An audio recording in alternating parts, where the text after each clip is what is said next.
Olá, pessoal! Acho que vocês estavam com saudades da gente. Fazia alguns dias que a gente não vinha até aqui conversar com vocês através do nosso canal no YouTube ou através do Spotify, né?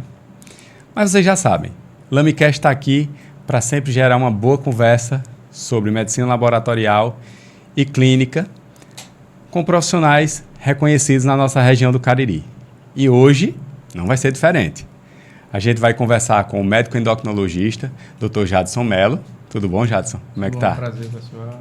Tudo bom, E com a nutricionista clínica e bariátrica, doutora Ludmila Araújo. Como é que tá? Tô bem, graças a Deus. Prazer estar aqui com vocês para a gente poder conversar sobre essas interconexões entre endocrinologia e nutrição. Exatamente. E medicina laboratorial. Vai ser isso aí, certo? O nosso episódio hoje, como a doutora Ludmila falou, vai ser norteado por uma conversa entre endocrinologia, medicina laboratorial e nutrição clínica. E eu tenho certeza, vai ficar uma conversa muito bacana, muito rica. A gente estava conversando antes de começar o episódio aqui e eu já pude ver que se eu não parar, eu acho que vai a noite toda aqui conversando. Olha só, eu não posso deixar de dar aquele recadinho para vocês. Vai lá, se inscreve no nosso canal do YouTube, ativa o sininho, porque toda vez que a gente vem aqui, grava um episódio para vocês, vocês vão ser avisados. E aí, quando você receber esse conteúdo, faz um favorzinho para a gente, compartilha com outras pessoas, não é, doutor? Sim. Não é, doutora? Com certeza. Para dar o maior alcance possível a esse conteúdo na sociedade, Exato. Tá certo? E óbvio, quem gosta do Spotify, assiste a gente também lá no LamiCast, tá bom? Então vamos lá, pessoal. Vamos iniciar essa conversa? Beleza. Olha só, o Lamic sempre tem uma maneira gentil de agradecer a vocês. Poxa, a gente vai lá, faz esse convite para ter essa conversa boa aqui e vocês aceitam sempre de maneira tão fácil. Então, seja a minha pessoa, Leonardo, como diretor técnico do Lamic, certo? Ou outra pessoa que compõe a nossa estrutura, a nossa forma de dizer obrigado é com a lembrancinha, tá bom? Essa daqui é para a Ludmila. Ó, doutora, certo? Muito Lembrancinha obrigada. do Lamic aí para a senhora. Senhora, ó. E para o senhor.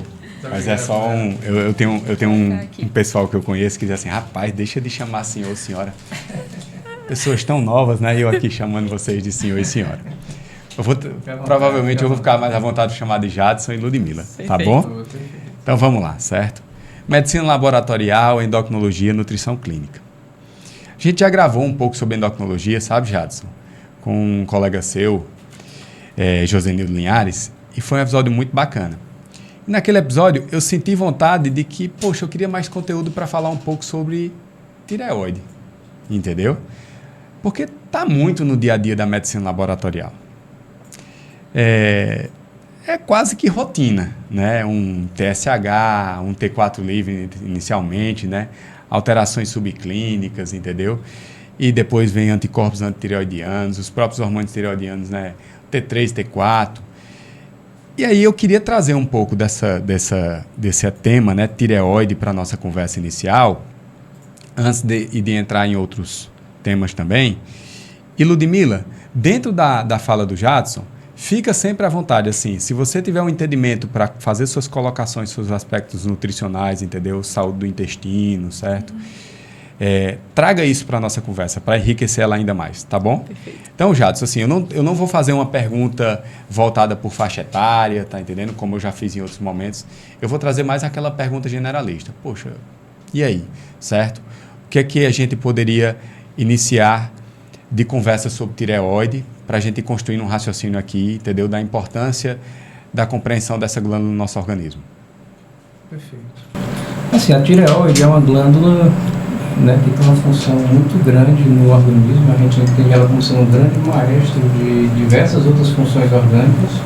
Dentre elas vai se destacar muito o metabolismo e o funcionamento de todas as células, né? Todas as células possuem receptores de hormônio tireoidiano e isso é muito importante para que a gente consiga, né, entender a magnitude dela no nosso, né, de sua funcionalidade.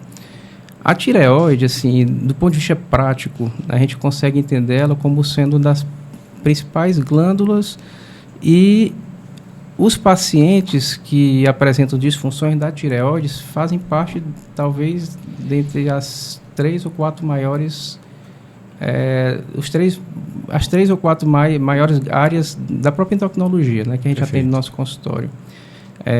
Normalmente, Léo, a gente tende a ouvir muito, né, o paciente falar que tem distúrbios tireoidianos, muitas vezes até falando que tem a tireoide. É uma coisa interessante que é importante deixar claro que a tireoide todos temos. Todos temos, né?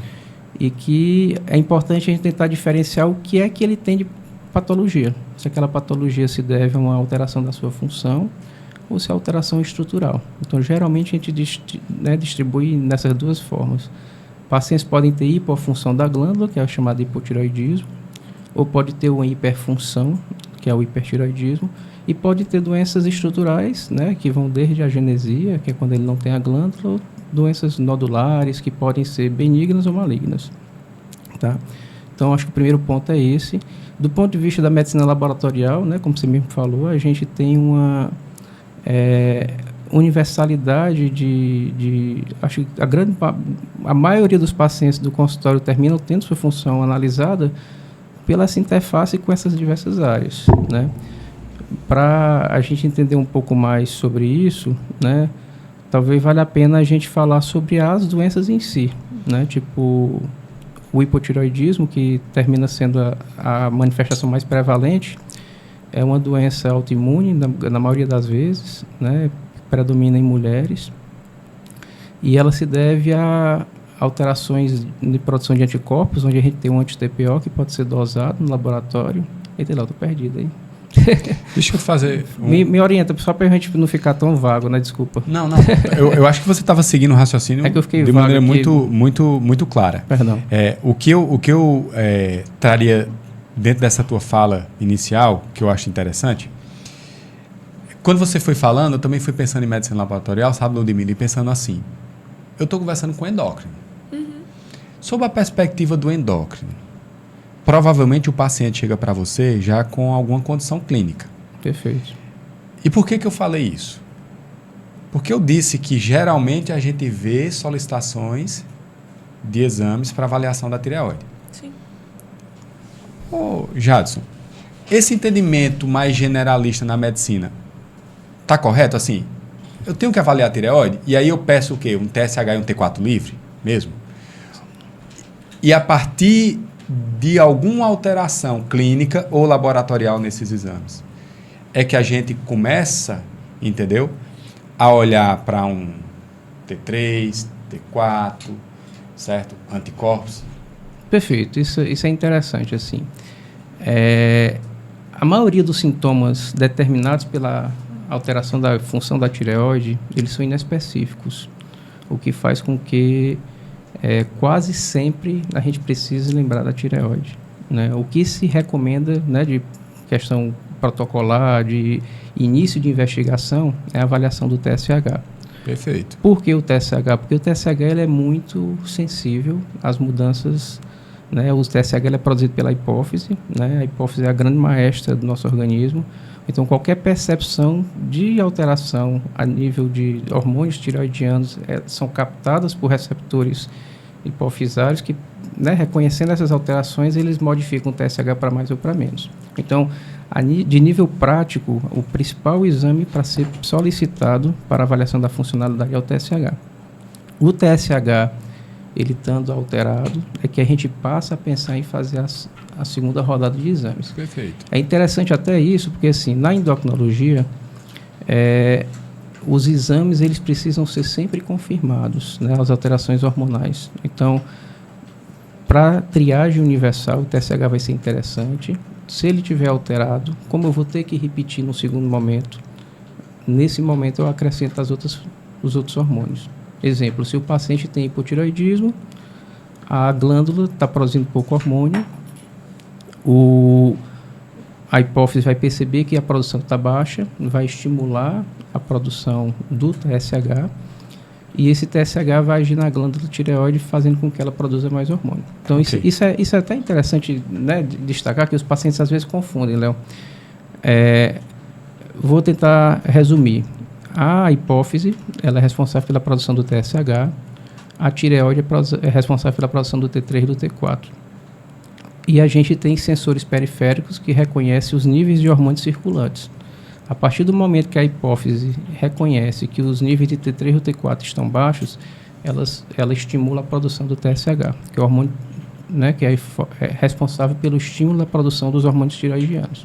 Então, percebeu que está baixo, o TSH sobe, e por isso que quando a gente vai falar de hipotireoidismo, a gente tem níveis de TSH elevados. E no contrário, quando eu falo de hipertireoidismo, eu vou ter uma supressão. Isso se dá por esses mecanismos que a gente chama de feedbacks.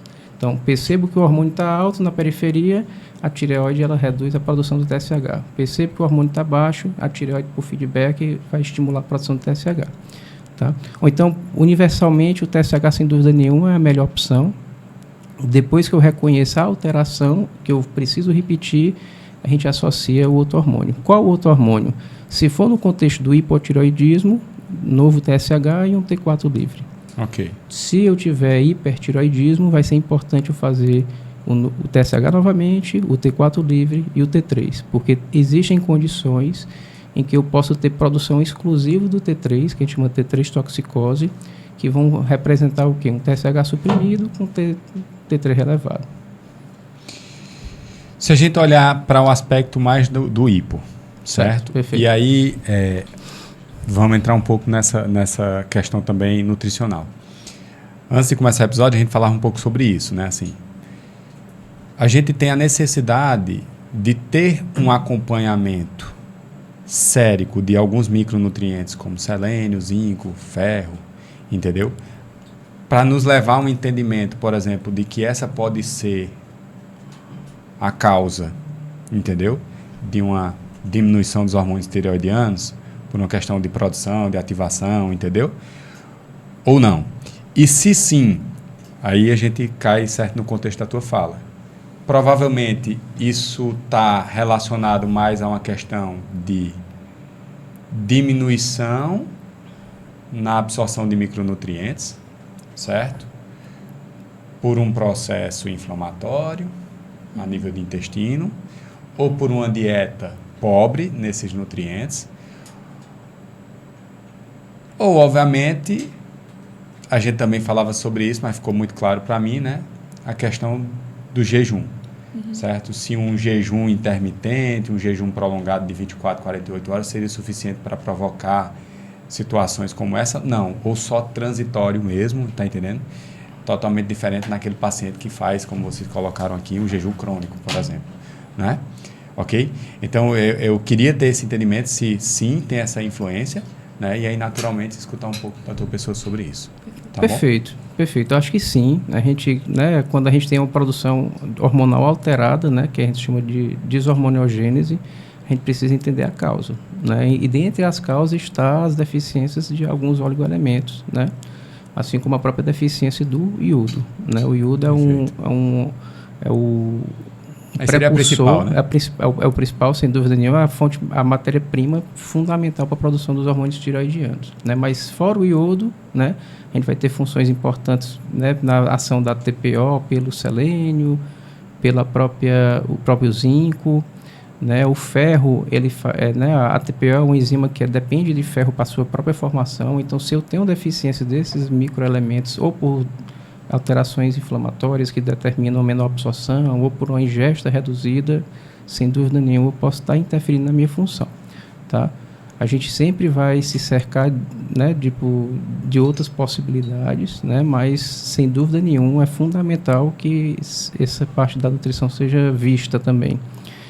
Quanto à questão dessa segunda questão sua, né, em relação ao jejum, a gente entende que o jejum intermitente, né, que é o que a gente tem visto mais na prática diária como estratégia alimentar, dificilmente ele vai trazer repercussões tireoidianas, né, patológicas, até porque é um processo, né, temporário. A gente mantém o paciente alimentado adequadamente, o importante é que no momento que ele se alimenta de forma adequada. Então, o tempo de jejum, independente se for 24, 48, 18 horas, dificilmente vai trazer repercussões tireoidianas. Perfeito. Tá?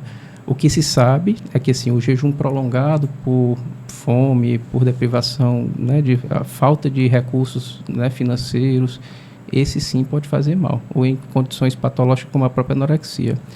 Isso acontece porque assim, a ausência alimentar vai determinar alterações hormonais, né, principalmente da leptina. A leptina é um hormônio produzido pelo tecido gorduroso, então em momentos de jejum prolongado, essa leptina ela suprime e ela vai, de certo modo, atrapalhar a liberação de hormônios que regulam todo o eixo da tireoide, principalmente o TRH. Tá? Então, essa alteração pode alterar, né, de modo global todo o eixo. E o que a gente vê na prática? Hipofunção, tanto eu posso ter uma redução da produção do T3 e T4, como a gente também tem percebido uma maior conversão do T3 em T3 reverso devido a uma hiperatividade da adeoginase tipo 3 em decorrência também desse jejum. Tá? É interessante até, né, a gente ouvir Ludmila quanto a isso, porque na prática clínica, né, esses efeitos nutricionais, essa necessidade de ajustar a alimentação, desses hábitos mais inflamatórios, as restrições maiores, né, a visão da nutrição sempre é muito importante. Eu sempre gosto de dizer que quando a gente olha para a nutrição, a gente tem que entender o indivíduo como um todo, dentro do seu contexto. Né, dentro do seu contexto metabólico, dentro do seu contexto de estilo de vida, dentro do seu contexto de rotina alimentar. Então, a exemplo, quando você olha hoje para a alimentação da população padrão, da população de nosso dia a dia, por muitas vezes a gente consome macronutrientes em uma quantidade adequada. Às vezes a gente tem até um superávit, mas não vamos entrar dentro desse tópico por hora. Daqui a pouco. Daqui a pouquinho, mas a gente tem ali, vamos dizer, os macros, né, carboidrato, proteínas, lipídios, eles estão adequados, mas há uma pobreza dentro do eixo de micronutrientes, dentro da composição de variedades de fitoquímicos e de micronutrientes que esse paciente consome. E aí, a gente precisa ter esse olhar que a alimentação ela precisa ser variada, né? Eu sempre gosto de dizer que os nossos pratos, principalmente de refeições principais, ele tem que conter cores, porque a gente vai ter uma pluralidade maior de micronutrientes e não só olhar só para macronutrientes. E também como aquele indivíduo ele está dentro do seu ambiente intestinal. Por quê? Se eu tenho um entendimento que o intestino é o órgão responsável pelo processo de absorção, se esse órgão ele está com o seu epitélio, que é a sua paredezinha, disfuncional, porque as bactérias intestinais elas não estão equilibradas, obviamente que aquela absorção ela não vai ser devida. É como se eu tivesse uma feridinha, sendo bem didática, né? Se eu tivesse uma feridinha naquela região e aquela área não conseguisse absorver devidamente.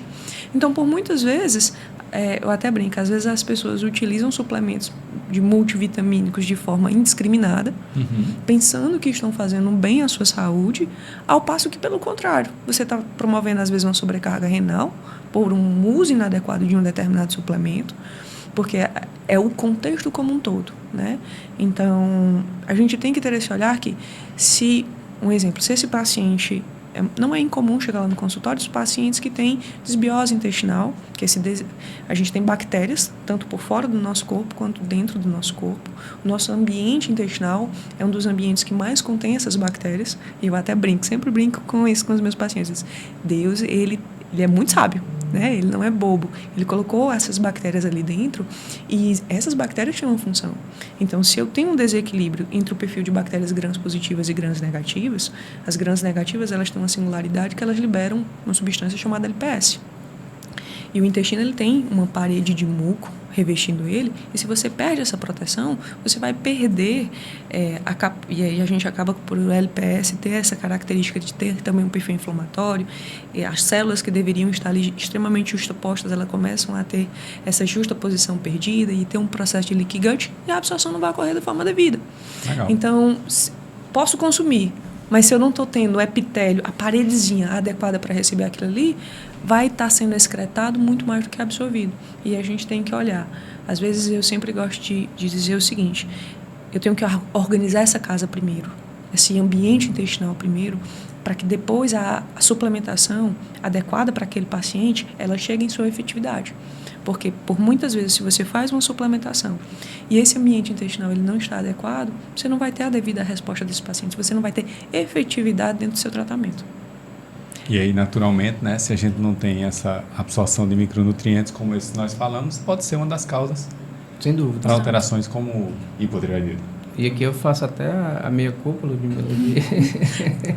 da dificuldade, para a gente entender a dificuldade que a nutrição tem quando o endócrino manda, né, solicita uma dieta restritiva para um paciente que precisa emagrecer. Ela tem 1.000 calorias ali, se desmembrar para achar o que nutrientes ele vai ter que comer para atingir metas de selênio, de zinco, de cobre, de cálcio, de magnésio.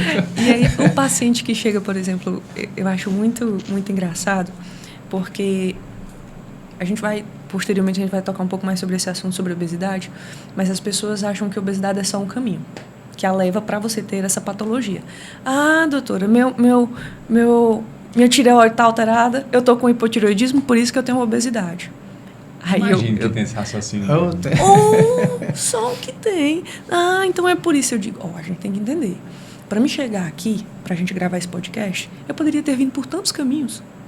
A obesidade é a mesma coisa, ela é multifatorial. E aí, até puxo aqui uma pergunta, que eu tenho certeza que o Dr. Jadson brilhantemente vai explicar. Qual é a relação, doutor, de hipotireoidismo e ganho de peso? Pronto, essa é uma dúvida muito comum no consultório e o que a gente vê na prática clínica é que a tireoide é uma grande, né, é inocente e é culpada por todos, né? A tireoide, por ela ter essa ação na ação metabólica, né, ela tem sim seu papel na dificuldade do emagrecimento, mas é muito restrito, né? A gente consegue perceber que as variações metabólicas determinadas por ela dificilmente vão ter repercussões em peso maiores que 2, 3 quilos. E a maior parte das vezes até mais por retenção hídrica do que propriamente por efeito, né, tipo, relacionado ao metabolismo em si. Mas é importante sim, a gente não pode menosprezar, principalmente no contexto dos pacientes que estão realmente com hipotireoidismo. Que assim, é muito comum no dia a dia, infelizmente, o paciente que tem hipotireoidismo em tratamento e com os hormônios adequados achar que não está perdendo peso por conta da tireoide. Esse paciente que tem níveis hormonais adequados, ele não vai ter alteração nenhuma metabólica por conta da tireoide. Até porque os níveis hormonais já estão dentro dos limites satisfatórios. Aquele paciente que está hipotireoideu, que não tinha ainda a sua doença reconhecida, que ele sim, ele pode ganhar, mas a gente, né, como eu estava falando, a maioria das vezes é por excesso de líquido do que propriamente a gordura em si, né? Mas tem seu papel, mas ela não é a culpada pela obesidade populacional. É o que eu sempre gosto de discutir com os meus pacientes, né? As estratégias de gerenciamento de peso, falar sobre obesidade, é a gente ter esse entendimento que existem múltiplos caminhos, múltiplas vias que estão correlacionadas com isso, né? Então, ter esse olhar simplista acaba levando prejuízos dentro do tratamento e dentro da resposta, do resultado desse paciente. Sem dúvida. Olha aí, eu tinha dito, né? Assim, a gente começa com tireoide, tem uma conversa rica sobre o tema, e aí a gente entraria, certo, em obesidade. Mas vocês naturalmente puxaram isso, certo? Falaram em peso, tentaram relacionar isso com tireoide, entendeu? E esse ganho de peso, muitas vezes, relacionado a essa obesidade. E falar de obesidade eu costumo dizer o seguinte, é falar de um tripézinho aqui. Obesidade tem tudo a ver com diabetes, tem tudo a ver com dislipidemia, certo? E aí eu queria entrar nesse tema, né? Porque diferente de uma rotina hormonal para a medicina laboratorial, quando a gente fala sobre dislipidemia, diabetes, o entendimento inicial para a rotina laboratorial, a gente está falando de bioquímica, certo? É uma glicemia em jejum, é uma hemoglobina glicada, certo? É um peptídeo C, é um colesterol, é um tri, é um HDL, é um lipidograma, entendeu? E é claro, esse paciente a gente é obrigado a ter um olhar para outras funções, né? Porque essa desregulação metabólica pode levar a outros prejuízos, como prejuízo da função renal, né? Então a gente acaba olhando para a taxa de filtração glomerular, creatinina, ureia, né? A gente tem que ter um controle hepático muito claro ali, né? TGO, TGP, geralmente, gama-GT, entre outros. Mas tudo isso que a gente está falando aqui, diferente da tireoide, que a gente tem um olhar mais voltado para o hormônio mesmo, a gente está falando de metabolismo e bioquímica está muito dentro disso, entendeu? E não tem como falar de endocrinologia, na minha opinião, Jadson, sem falar sobre obesidade, diabetes e dislipidemia, né? Sem dúvida. Tem tudo a ver uma coisa com a outra, né? Uma patologia com a outra. E aí eu queria escutar um pouco sobre isso, porque inicialmente a gente tem a rotina laboratorial para o diagnóstico, sabe, Ludmila? Uhum. Ela está disponível para o diagnóstico. Depois esse paciente entra em tratamento. E aí a medicina laboratorial passa a ter muito acompanhamento desse tratamento, né? E essa qualidade de vida que a gente quer propor a esse paciente não tem como não estar diretamente relacionado a uma boa saúde nutricional, entendeu? Então, é fato, começa um bom... Esse assunto, né, começa com uma boa fala sua, mas naturalmente eles vão linkando aí entre a fala de vocês dois e a gente vai construindo algo bem bacana também. Certo. Assim, a obesidade, ela é o nosso mal do século, né? Tipo, nos últimos anos, a gente passou a ter uma liberdade alimentar muito grande. Cada vez as comidas estão cada vez mais palatáveis e mais calóricas, né? E associado a tudo isso, mudanças comportamentais, estilo de vida, que tornaram a população cada vez mais sedentária e até pela própria rotina de trabalho com estresse muito elevado, né? Então, isso culmina, de certo modo, com o ganho de peso, né? E o ganho de peso, ele é, né, o grande vilão desse nosso século, porque ele é a gênese de todos os outros problemas metabólicos. Então, assim, a partir do ganho de peso, você passa a ter um risco aumentado de ter diabetes, de ter hipertensão, de ter um colesterol elevado. E gera um ciclo vicioso, né? Tipo, que é difícil de quebrar, né? O paciente, a própria rotina que a gente vive hoje, mais estressante, trabalhando bastante, sem tempo, muitas vezes, ou sem a dedicação que deveria ter para a prática de atividade física, fazendo uma alimentação cada vez mais superficial, mais apressada, sem ter tempo de mastigar, de digerir, né, por conta da correria do dia a dia. Assim, na rotina do dia a dia, Léo, assim, o que é que a gente entende assim, da obesidade?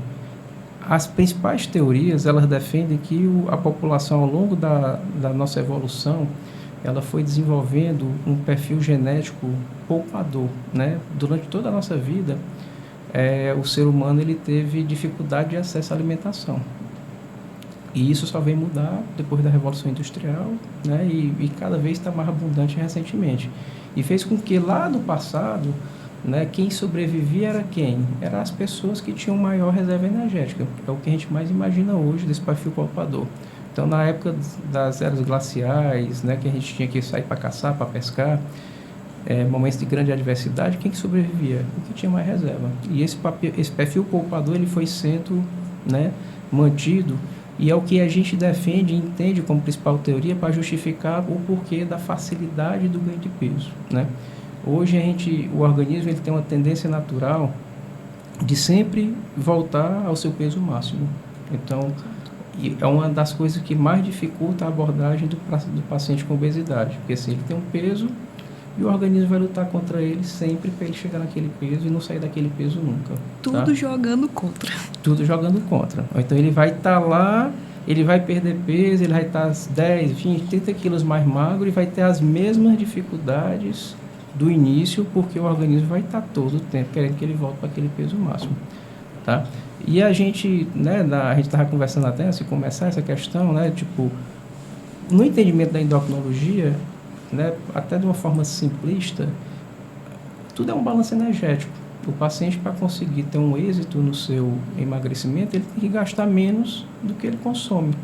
Mas o que a gente discutia antes era até, tipo, o alimento que eu consumo, ele não vai gerar, provavelmente, a mesma energia que você consumindo no seu organismo. Isso já começa a trazer dificuldades, né, na nossa abordagem.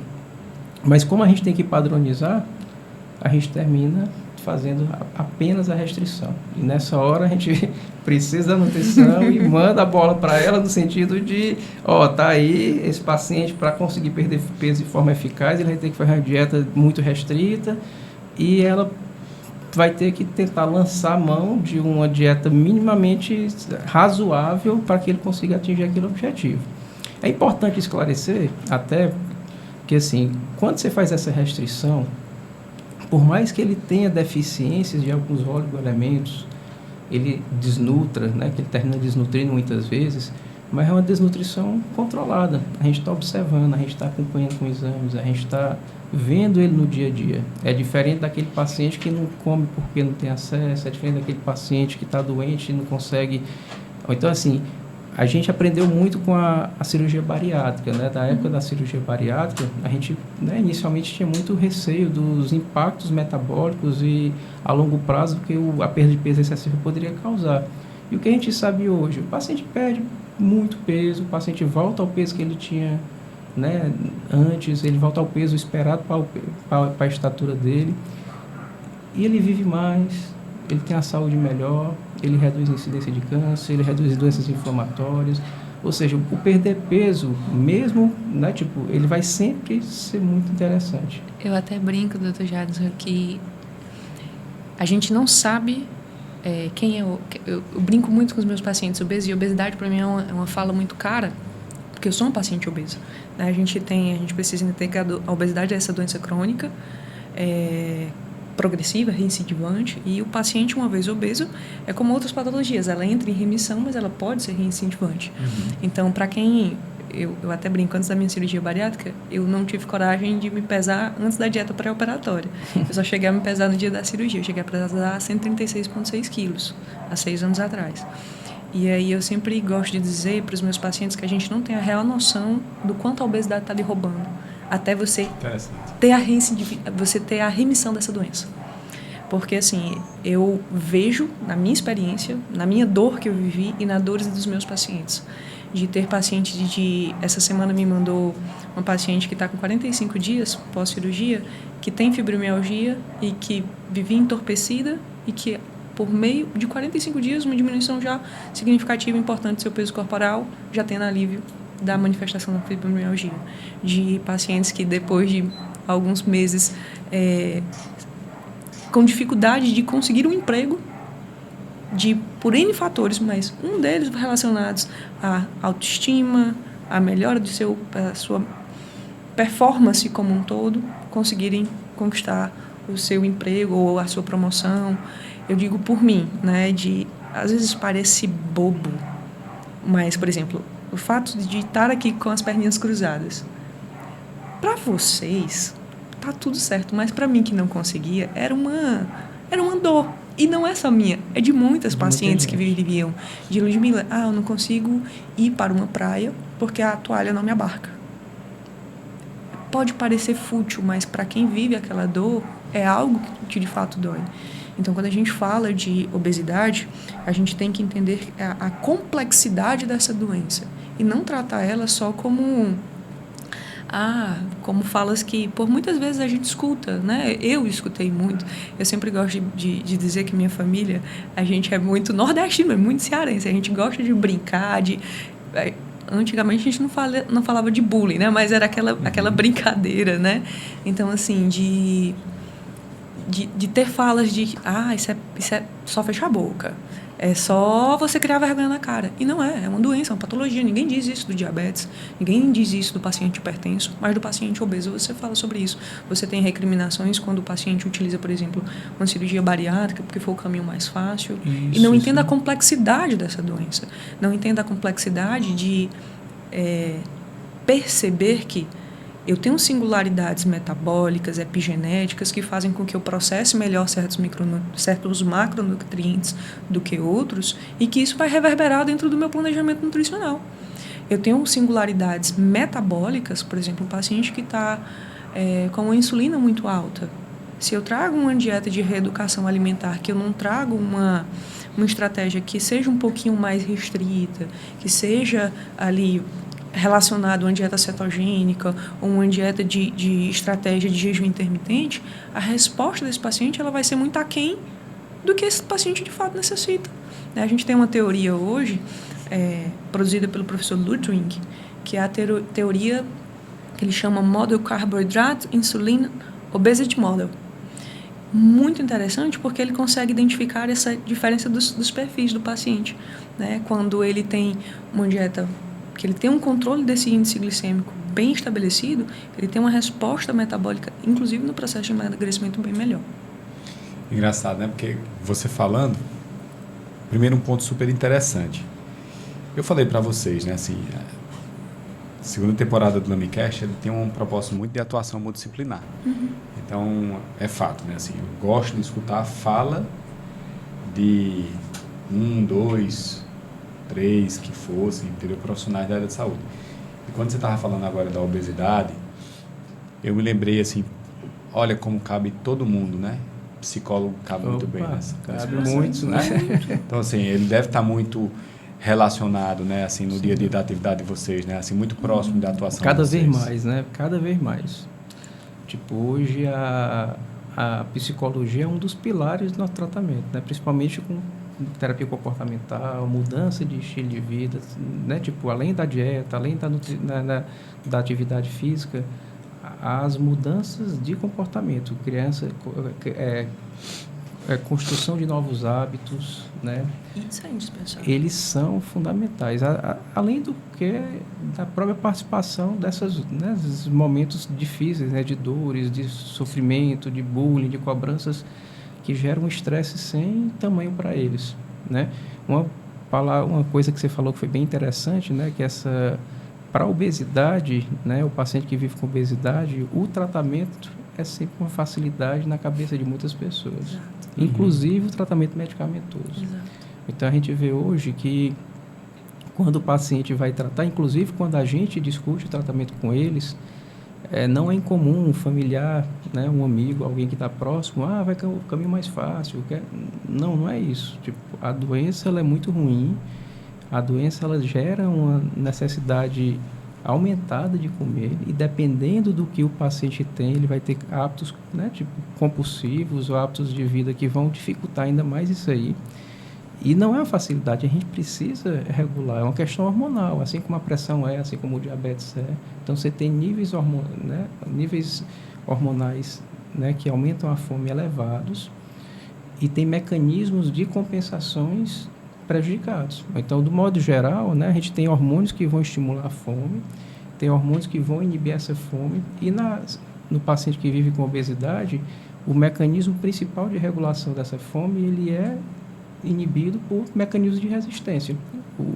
O tecido gorduroso produz a leptina e essa leptina ela não consegue agir no receptor, fazendo com que o paciente tenha dificuldade de ter saciedade, fazendo com que ele tenha dificuldade de controlar aquele apetite dele. E assim, a gente tem que tentar, uma coisa que talvez é bem interessante nesse ponto de discussão, é que o tratamento é para a vida toda. Exato. A gente não pode pensar que o paciente vive com obesidade, ele vai tratar por algum tempo e vai parar. Ele até pode parar a medicação, mas ele vai ter que tratar a vida toda. Porque assim, o que eu sempre falo, né, o paciente quando vai no consultório, a gente tem muito isso, né? Hoje com essas novas, né, modalidades de tratamentos, por ter um custo elevado, é muito comum o paciente chegar, ei, doutor, eu vou usar por quanto tempo?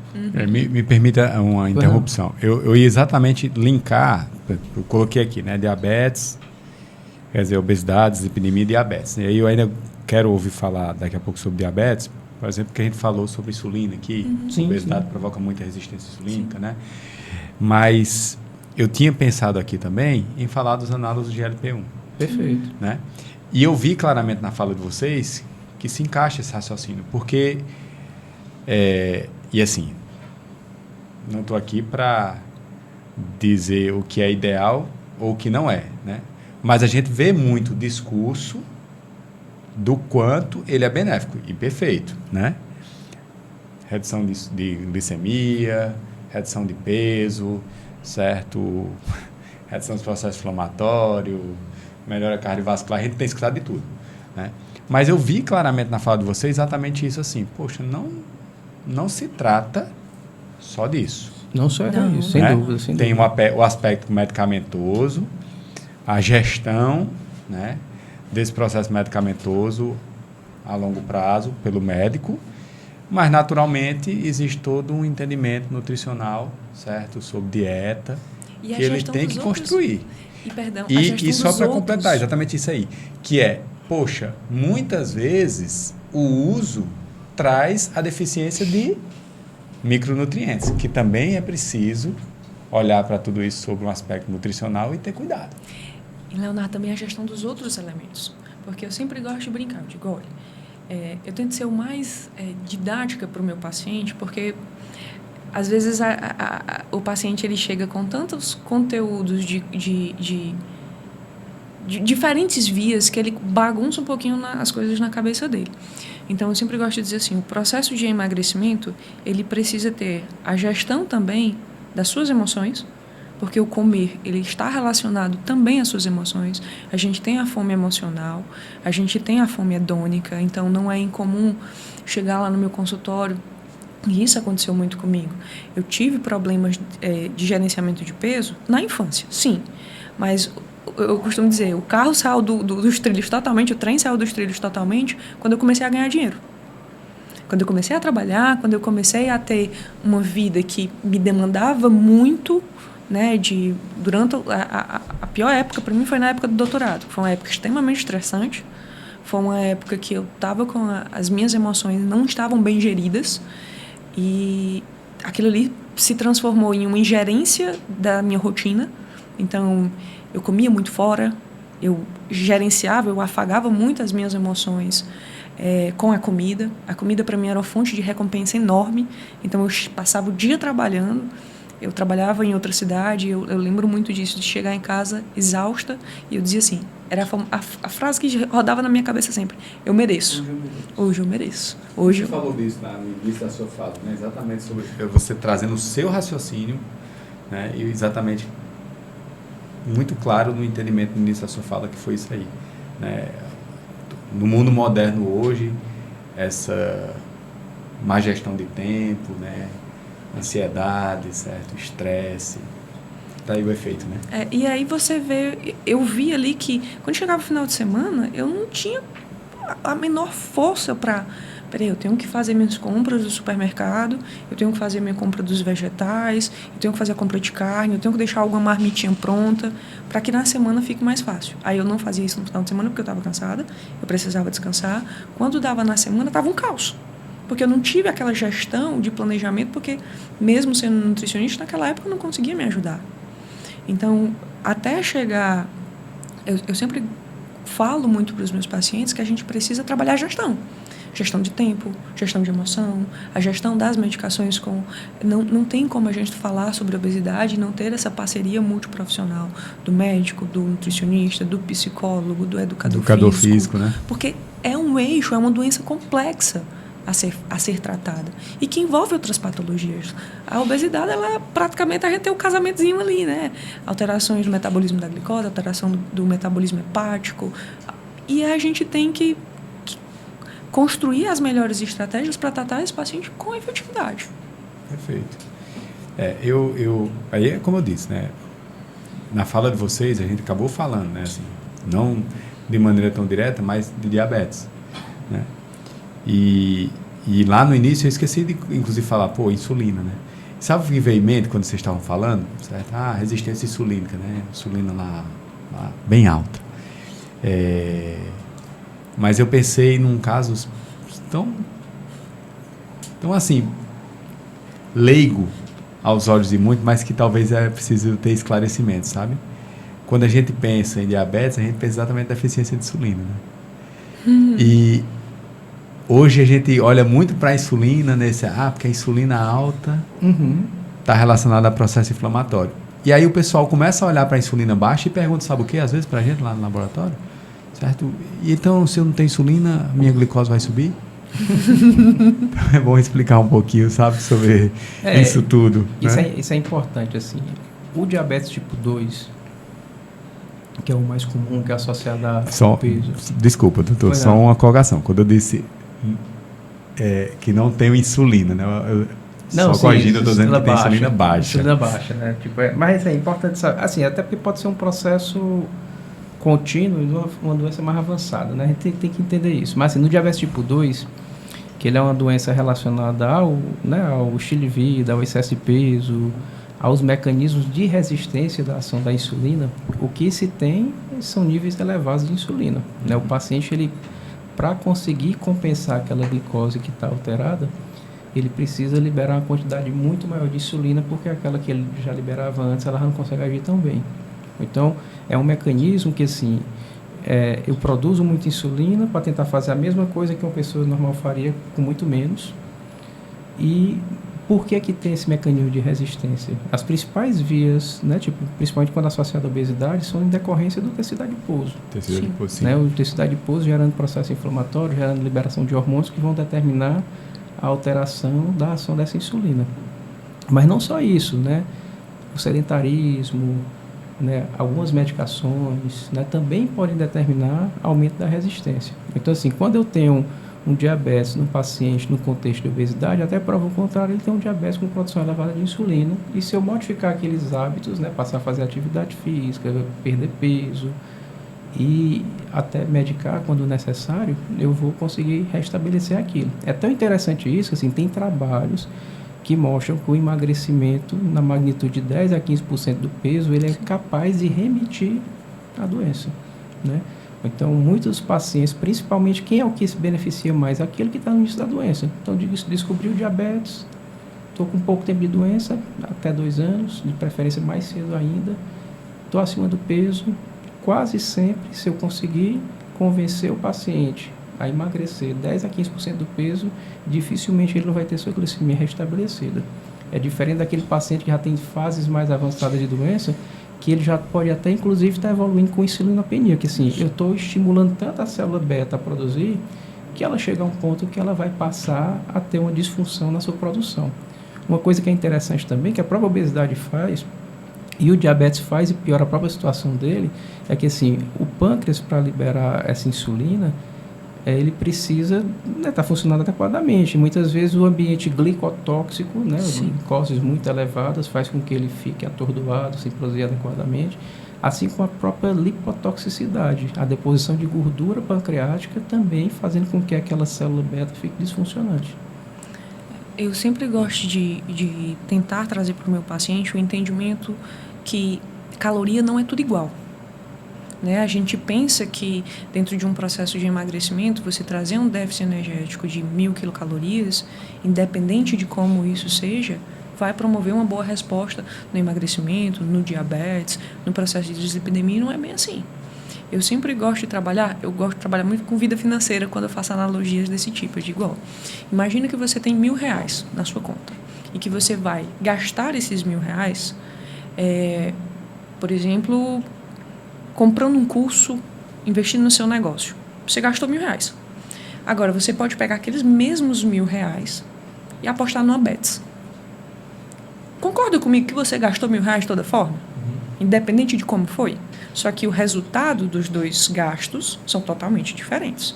A mesma coisa é você trazer, por exemplo, um déficit energético, um consumo alimentar advindo de... Eu estou fazendo um déficit energético, teve um paciente até que uma vez brincou assim, certo, Ludmila, se eu fizer esse déficit energético aí e fazer o consumo, por exemplo, de um milkshake por dia, vai dar certo? Vai surgir o mesmo resultado? Eu digo, não. Porque é exatamente isso que eu estou tentando te explicar. Calorias não é tudo igual.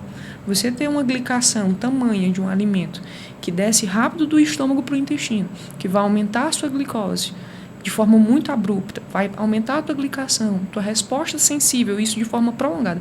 Não é uma vez o milkshake, o problema não é uma vez. O problema é a cronicidade daquele comportamento, né? Essa inadequação de se entender como eu vou fazer essa gestão do meu processo de emagrecimento, da minha resposta ao meu plano alimentar, a minha estrutura de rotina alimentar. Então, eu gosto sempre de trabalhar com os meus pacientes muito essa parte de controle de como ele vai fazer aquela ingestão daquele carboidrato, daquele lipídio, porque isso tem uma resposta metabólica, né? Isso tem uma piora ou melhora da sua resposta à insulina, do seu processo de glicação. Isso até linkando com o diabetes que o Léo está abordando, isso é fundamental. A escolha, né, e a sequência, como eu devo comer, faz muita diferença. Então, assim, quando você, né, o paciente o que é que acontece, né, de modo simples, assim, no diabetes tipo 2? Ele perde o que a gente chama de primeira fase de secreção de insulina. O que seria essa primeira fase? Uma pessoa, né, que não tem diabetes, ele armazena sua insulina, e quando ele come o carboidrato, ele libera aquela insulina que já está armazenada, ele começa a produzir mais insulina. O diabetes tipo 2, ele perde isso, essa liberação daquela que estava armazenada. Então, quando ele começa a comer um alimento, se aquele alimento tem um alto índice glicêmico, ou seja, ele é absorvido muito rápido, a glicose começa a subir e ele não tem insulina pronta para liberar. Então, a glicose começa a subir e ela vai. Então, ela vai começar a baixar quando? Quando aquela insulina que está sendo produzida começa a agir. Então, que estratégias a gente pode tentar fazer para controlar, para ajudar nesse controle glicêmico? Escolher alimentos que têm índice glicêmico menor, ou seja, que liberam alimentos com glicemia mais lentamente, ou enriquecer esse alimento com fibra ou com proteína. Então, isso faz muita diferença no controle do diabetes, né? Às vezes, o manejo alimentar, tipo, comer a mesma coisa, ele vai determinar glicemias totalmente diferentes. Porque como eu tenho um mecanismo de ausência de liberação rápida, se eu comer o carboidrato e depois comer a proteína, eu vou ter pico glicêmico, mas se eu como a proteína e depois inicio o carboidrato, ou se eu boto junto, ou se eu boto uma fibra associada, eu já previno isso. Então, eu faço com que aquela absorção que mais lenta, ela acompanhe o processo de liberação da insulina, que também vai ser mais lenta. Exato. Então, essas escolhas são muito importantes. E assim, uma coisa que linka tudo, né? Tipo, a própria insulina, ela tem efeito anabólico, ela tem efeito de fome, ela tem efeito em retenção hídrica. Então, quando você fala, né, de perfis alimentares que devem ser escolhidos para o paciente, faz muito sentido, né? Porque se eu faço uma dieta, né, de um paciente que eu sei que tem níveis de insulina muito elevados, uma dieta rica em carboidrato, eu vou contribuir para aquela elevação constante da insulina. E o que é que vai acontecer? Fome, retenção hídrica, contribuindo para aquele processo da obesidade, ele se cronifica, ele piore. E o paciente se desmotiva. Desmotiva, sem dúvida nenhuma. A partir do momento que eu consigo reconhecer aqueles perfis, eu modifico isso, né? O diabetes também é uma coisa que é bem interessante no contexto do DM2, que a gente não pode deixar de agir, né? Que assim, quando a gente fala em alterações glicêmicas em decorrência do diabetes, a gente tem que, a todo modo, tentar melhorar a sensibilidade àquela insulina. Se o mecanismo da doença é a resistência, como eu faço para melhorar a sensibilidade? Ótimo. Sem dúvida nenhuma, perder peso. É o fator mais importante na redução da sensibilidade. Depois disso, eu vou tentar fazer atividade física, porque a prática de atividade física faz com que aquela sensibilidade ela seja melhorada. E para fechar o tripé, a terapia medicamentosa. Drogas que vão ajudar a melhorar a ação da insulina. Fora disso, aí o gerenciamento dos outros problemas. Dormir bem, se alimentar bem, praticar atividade física, hidratar. Então, assim, a gente tem que tentar buscar no cenário do paciente diabético, obeso, metabólico, né, esses pilares, né? Tipo, eu preciso ter uma alimentação boa, eu preciso fazer atividade física, eu preciso me hidratar, eu preciso dormir bem, eu tenho que gerenciar o estresse, gerenciar as emoções.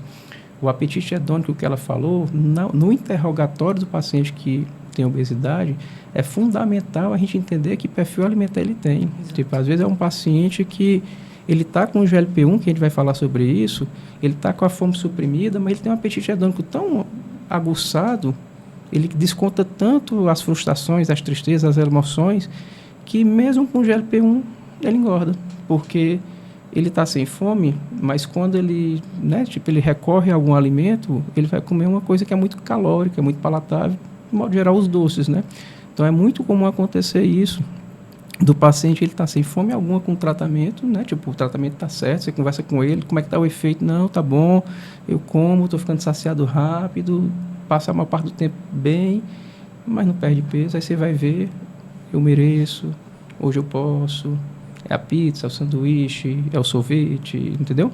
Porque aí reconhecer isso, o perfil do paciente no consultório é fundamental, porque eu posso direcionar uma terapia adequada para isso também. Então, o GLP-1 ele tem uma ação muito boa na via homeostática da fome. O cérebro entendendo que o estômago está com alimento, ele vai entender que está alimentado, não precisa comer mais. Então, essa via de regulação, que é a que a gente chama homeostática, ela é muito bem regulada pelo GLP-1.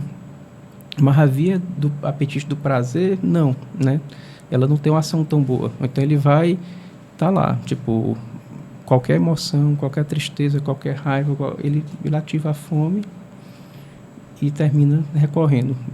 As vias que associam esse apetite hedônico são vias dopaminérgicas. É a mesma via dos vícios. O vício do jogo, o vício do cigarro, da bebida.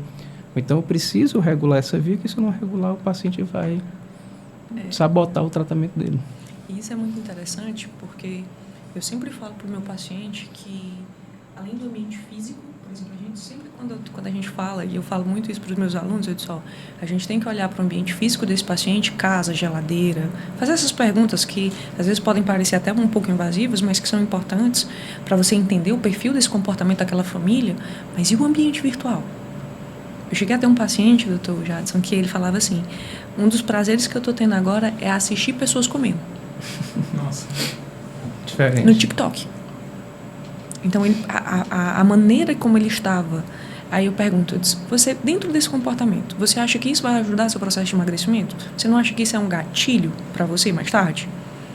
A mesma forma, uma coisa é você trabalhar dentro da indústria do alimento, você ser uma doceira, você ser um dono de um restaurante, de uma lojinha de cachorro-quente. Isso é uma singularidade. Outra coisa é você, de forma diligente, intencional, estar dentro das suas redes sociais, sempre seguindo perfis relacionados a restaurante, relacionados a reviews de alimentação, de restaurantes, de comida, assistindo séries dentro do ambiente dos streams voltados a isso. Eu digo, para e pensa um pouquinho. Tu acha que tu vendo aquele macarrão naquele melhor ângulo, na hora que tu tá com fome, que tu chegou do trabalho, tu vai resistir, criatura de Deus? Não vai dar certo. Né? Vai ser um gatilho. A gente tem que fazer uma limpeza do ambiente virtual também. Porque tem repercussão no meu comportamento. Porque se a alimentação, como o senhor tão bem falou, muitos pacientes que fazem uso de análogos de GLP-1, eles não têm uma resposta adequada porque entendem que a medicação, pensam que a medicação é a varinha de condão, é a fada madrinha que vai resolver os problemas da vida dele. E não é. Eu tenho que ter esse entendimento do todo. E de como esse todo, ele se interconecta com a forma como eu me alimento. Porque se a alimentação fosse só eu ver aquilo ali e colocar para dentro, a indústria de alimentos já tinha montado uma pílula que você tomava uma vez por dia e você estava nutrido. E não é. Você come essa época de festa junina, menina, é um terror para mim. É um terror. Por quê? Porque a gente gosta muito do milho, a gente gosta muito da pamonha, a gente gosta muito da canjica e é um terror. Por quê? Porque as pessoas acham que o milho, por ser natural, que tem aquele apelo emocional pra gente. Menino, quando eu vejo uma canjica, eu me lembro minha avó na mesma da hora. Então, aquilo ali tem uma sobrecarga emocional pra mim. Quando eu tô cansada, eu vejo um canjiquinho, eu digo, ai meu Deus, como é difícil resistir.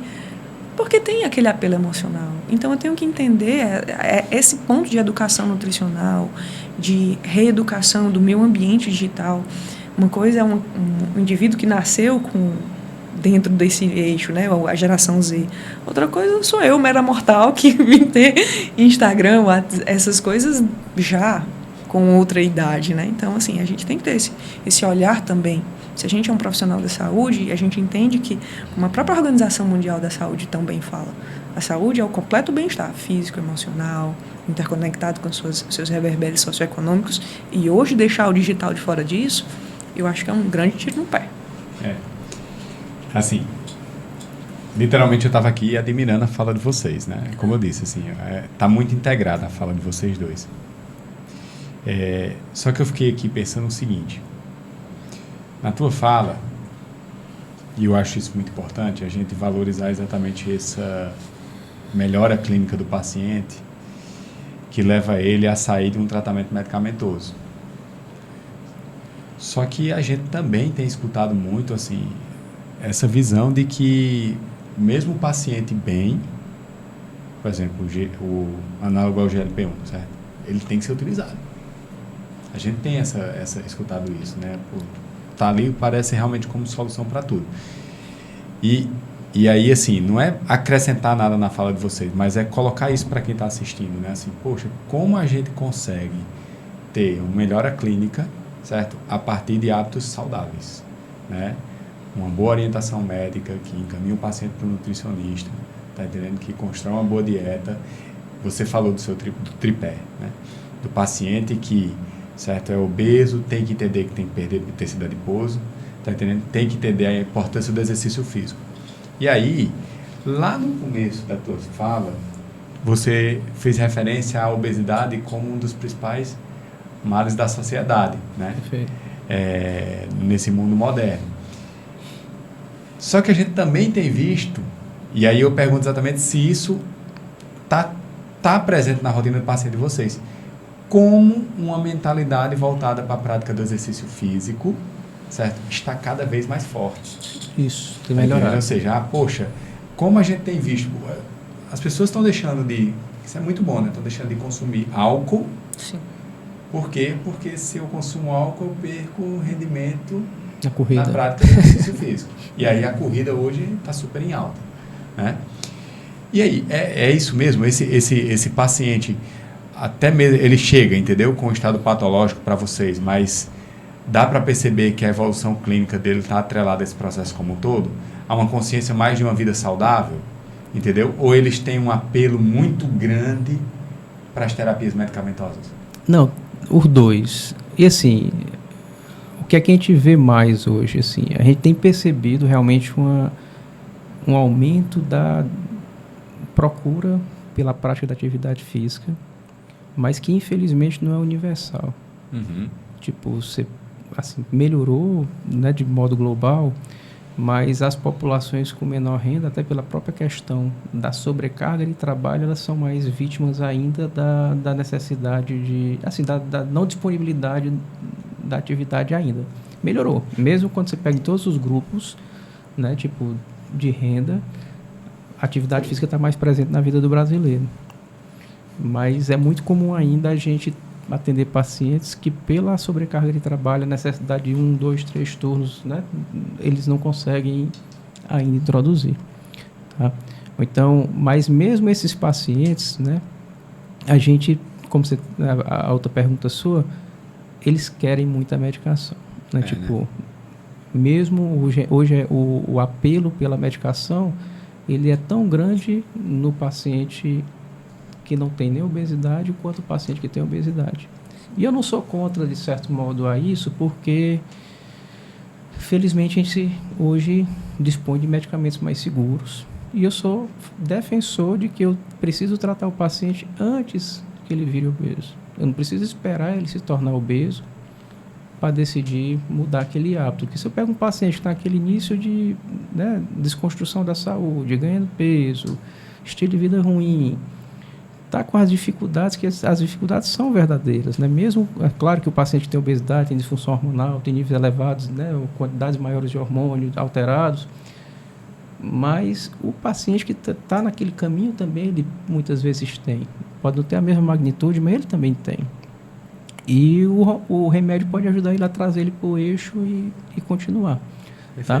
É interessante até isso aí, Léo, porque assim, ó, os primeiros estudos com o GLP-1 já tem 20 anos.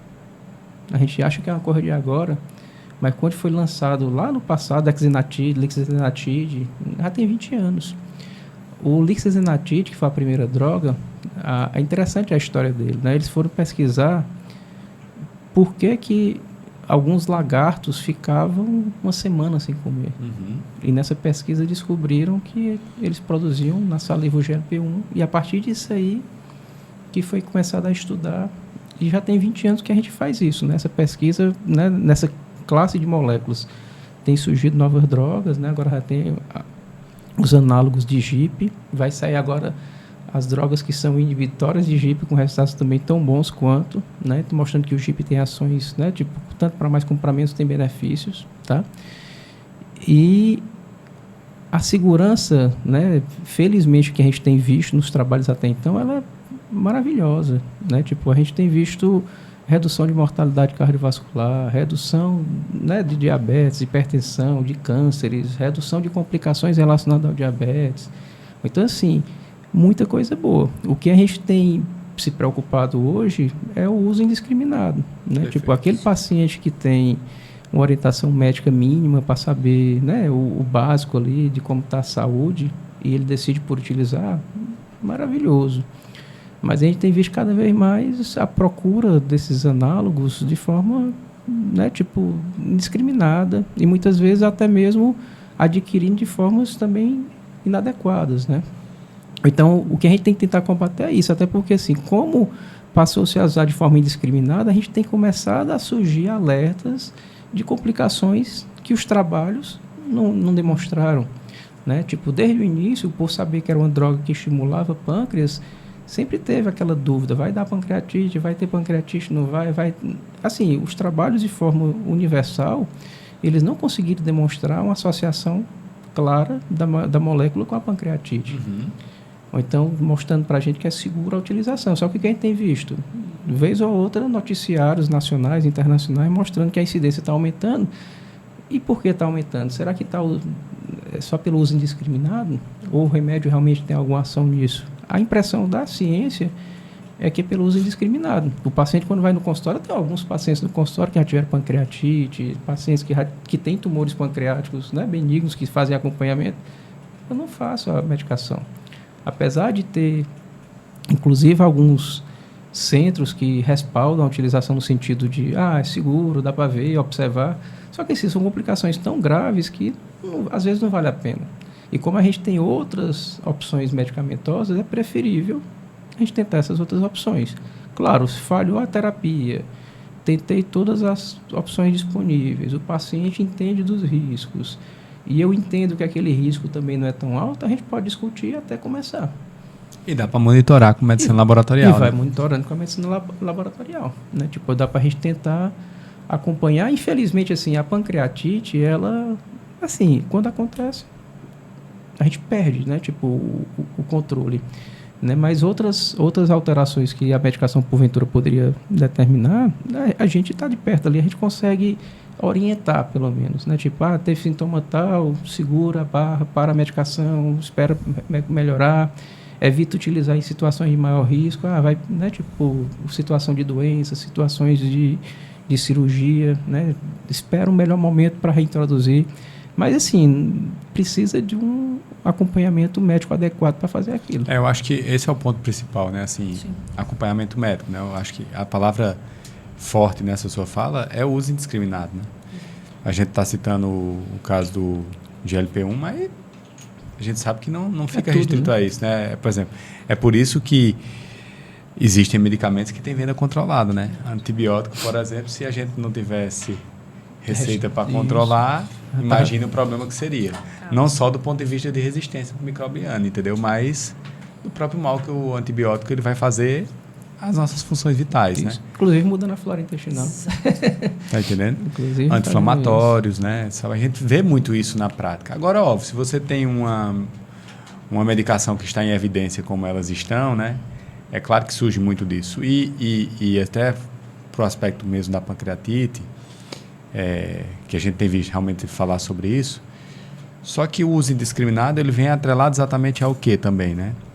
Há uma rotina que não tem orientação médica, certo? E aí, será que não tem outras substâncias associadas a esse processo que estão, certo, provocando a situação da pancreatite? A gente vê hoje muitos relatos de locais totalmente inadequados de compra, fazendo essa venda desse produto de forma totalmente... O que eu costumo dizer, eu digo, gente, se você comprou uma medicação, o lugar de comprar medicação é na farmácia. Se você compra em qualquer outro lugar, qual é a segurança que você está tomando daquela medicação? Mas eu costumo dizer o seguinte, certo? Infelizmente, a medicina hoje, a medicina, quando eu falo, não é só o médico. É saúde, né? Ela tem cada vez sido mais confundida com aspectos comerciais e aí a ética está indo, sabe, ladeira abaixo, entendeu?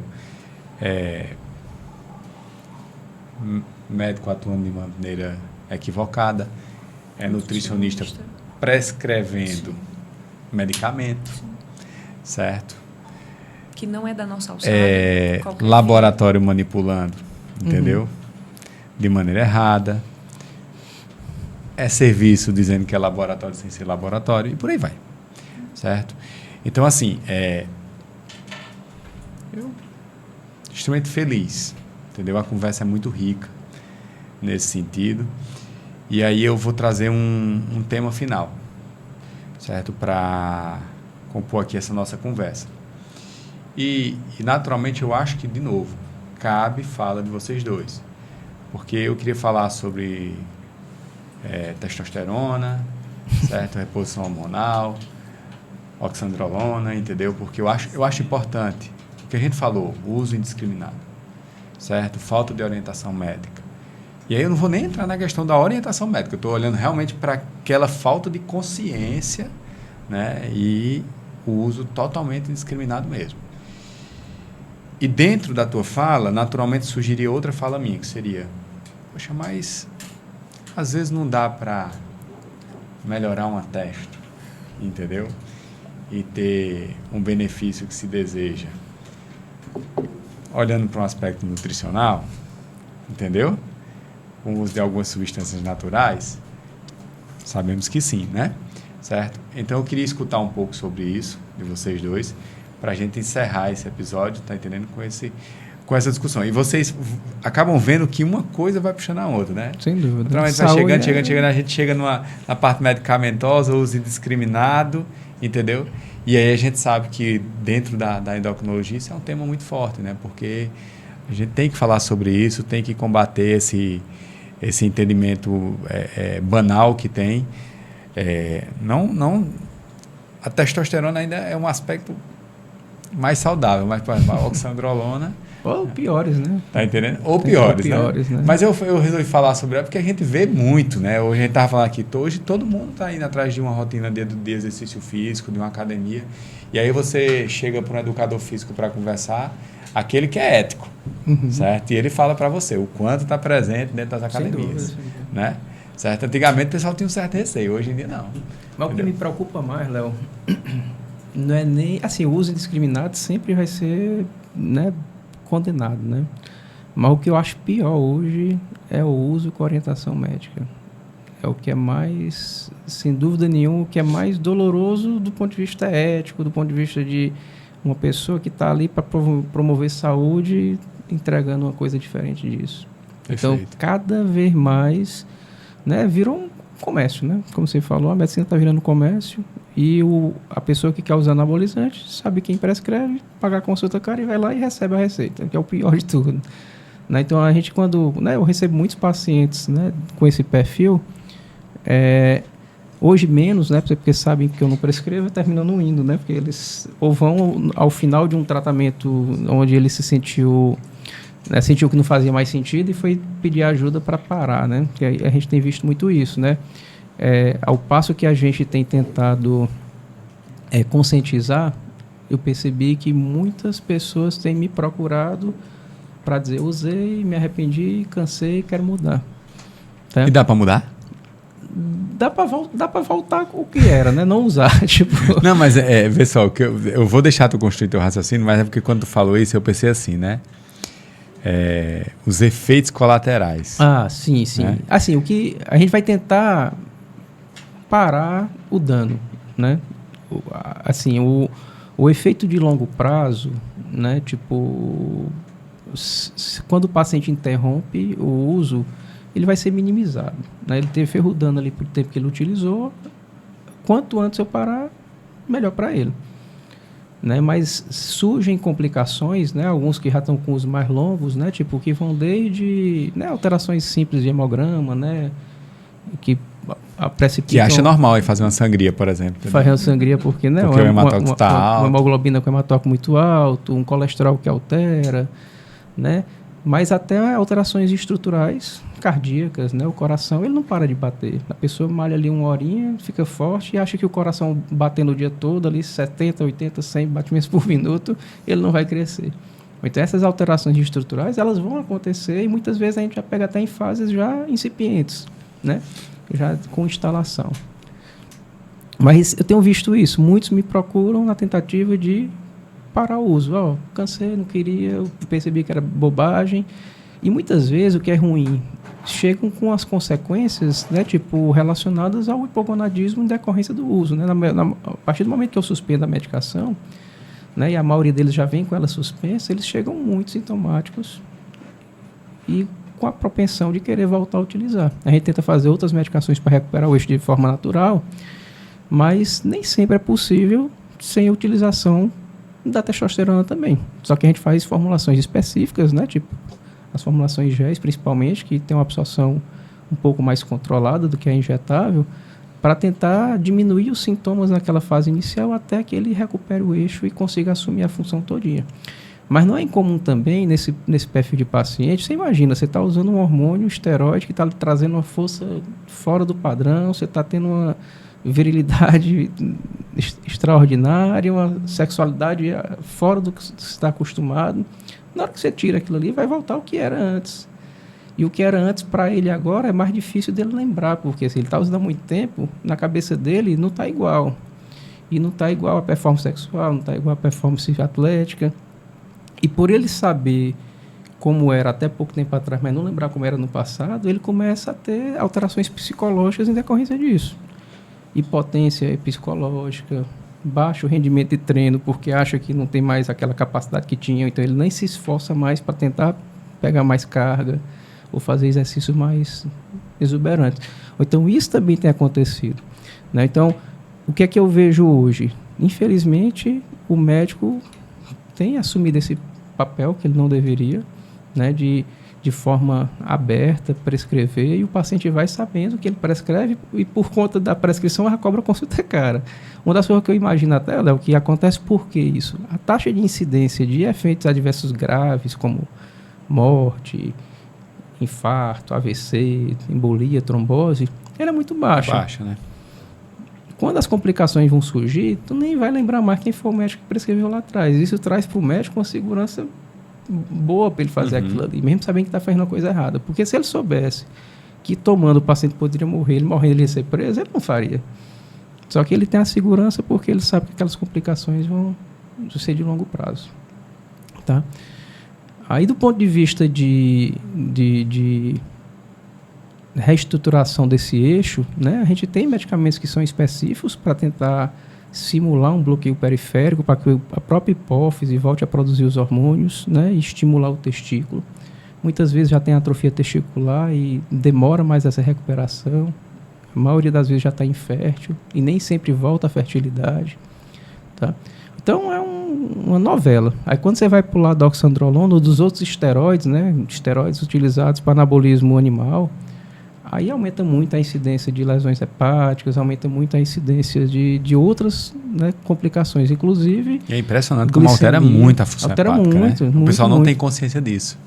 Muito, a gente que muito, está ali muito. no laboratório, né? E aí você é aquela história, né? Nem sempre está transparente ali o uso, né? Mas, para a gente não ser surpreendido com aquela história de que... Porque não é erro laboratorial. É isso mesmo. Certo? Mas é muito comum, quando a gente vê alteração laboratorial fora do padrão, olhar e querer justificar que aquilo é laboratório, porque você não quer aceitar, você não traz o seu raciocínio sobre aquilo que você está fazendo, né? E às vezes você não sabe. Às vezes o paciente ele não sabe. Perfeito.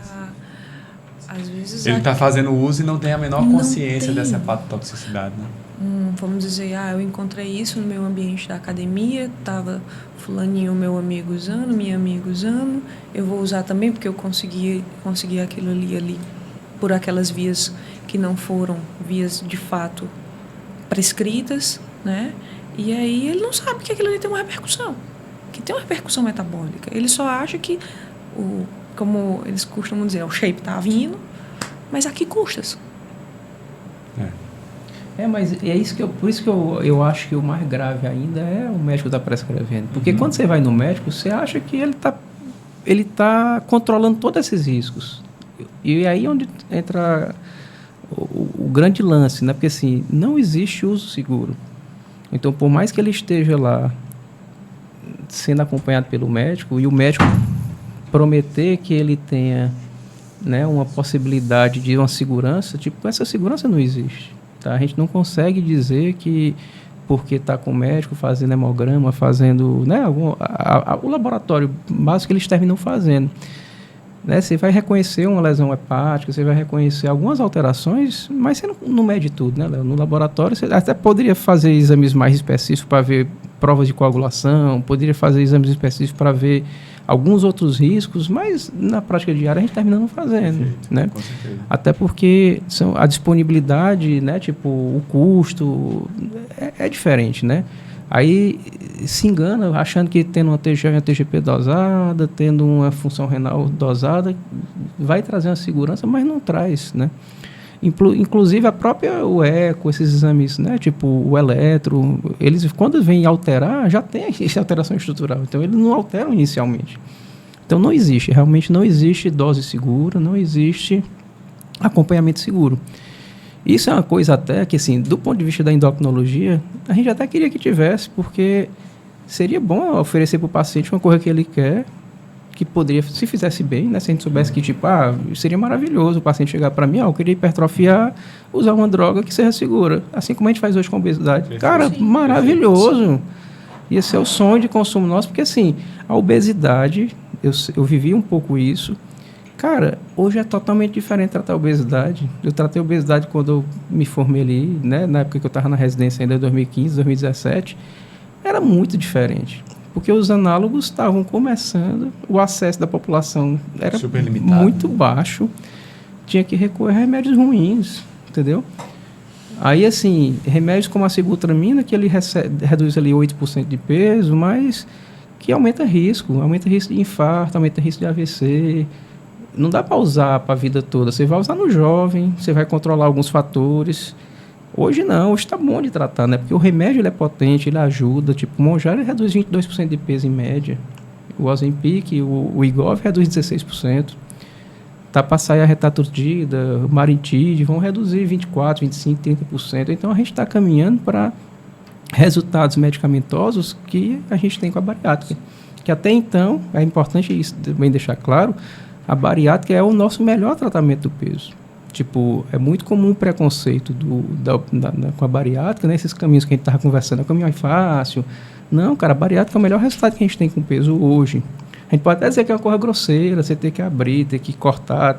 No futuro, eu acredito que vamos ter remédios, como a gente está tendo agora, que vão fazer isso, né? Sem ter que abrir, sem ter que cortar, sem ter que mutilar o paciente para ter um resultado. Mas hoje, sem dúvida nenhuma, a bariátrica, para alguns perfis de paciente, é o melhor tratamento que tem. O paciente vai viver com peso normal, ele vai atingir os objetivos, né, de saúde, reduzindo diabetes, colesterol, reduzindo câncer.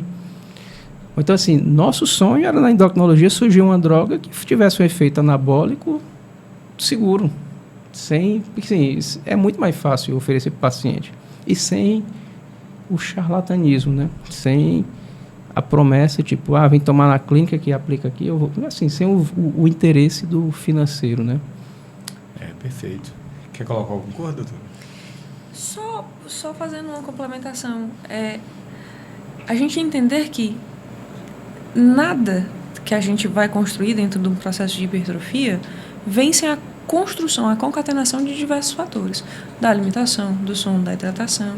Porque por mais que existisse essa droga, que fosse segura, que promovesse um perfil anabólico, se você não treinar, se você não dormir, se você não alimentar da forma adequada, se você não hidratar, de onde é que vai dar certo esse negócio? Não tem como.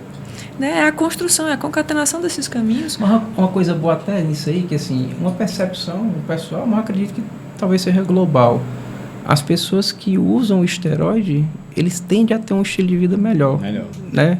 Não sei se por medo, né? Tipo, mas a gente percebe que eles treinam mais, tentam se alimentar melhor. Eu não sei se isso. Né? Assim, eu não acho que é medo, não, sabe? Eu costumo muito dizer o seguinte, né? O resultado ele está atrelado a isso, né? Seja de forma consciente ou não. Porque eu fiz uso, certo? E atingi um resultado, eu quero a manutenção do resultado. E aí hoje, com o grau de informação que a gente tem, certo? Então a gente se fala muito sobre sono, certo? Sobre uma boa alimentação, certo? Sobre uma boa rotina de exercício. Então, naturalmente, como essa informação está muito em alta, mais que você tenha começado o caminho daquela forma, você quer a manutenção, então você vai buscar. Certo? E aí vem associado a isso um processo de qualidade de vida bem mais intenso. Tá entendendo?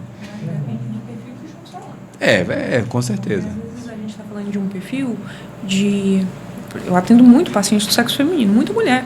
Isso. Né? Então, assim, para ela, a hipertrofia, ela tem uma caracterização. Ela tem uma composição que ela quer almejar.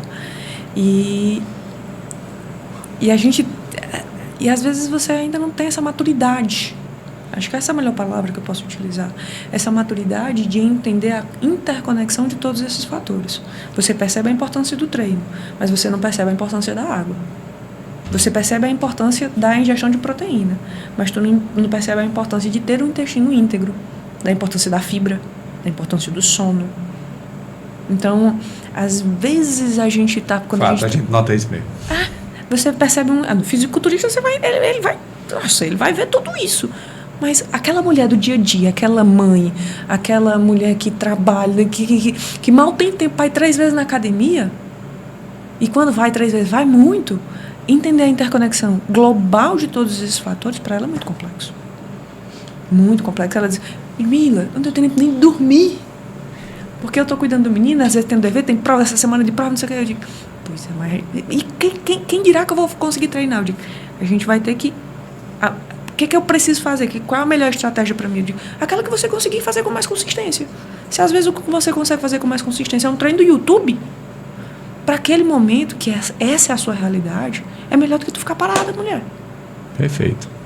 O pior é que essa pessoa que não consegue fazer nada, que tem um estresse altíssimo, que não consegue. Ela que foi recebida. Ela tem a libido baixa, aí a solução vai ser o esteroide. Não vai ser o esteroide.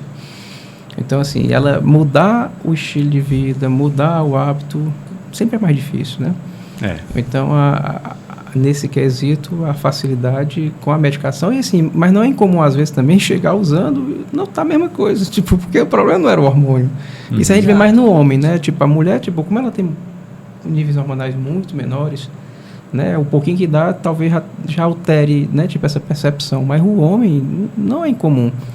Ele chegar, não, minha teste estava baixa ali, 250, 300, eu não estava servindo para nada. E agora eles sabem quanto é que eles querem, viu? Aí eu comecei a usar, aí volta às vezes com a teste de 700, 800 e tá do mesmo jeito, entendeu? Porque assim, às vezes não é hormonal. Recentemente eu recebi, foi passado para mim. O questionamento do paciente era, óbvio que eu preciso saber se o equipamento que vocês utilizam para dosar a testosterona, ele consegue dosar a testosterona de 2.500. Você pensou? 2.500 mais. Olha que nível chega, tá vendo?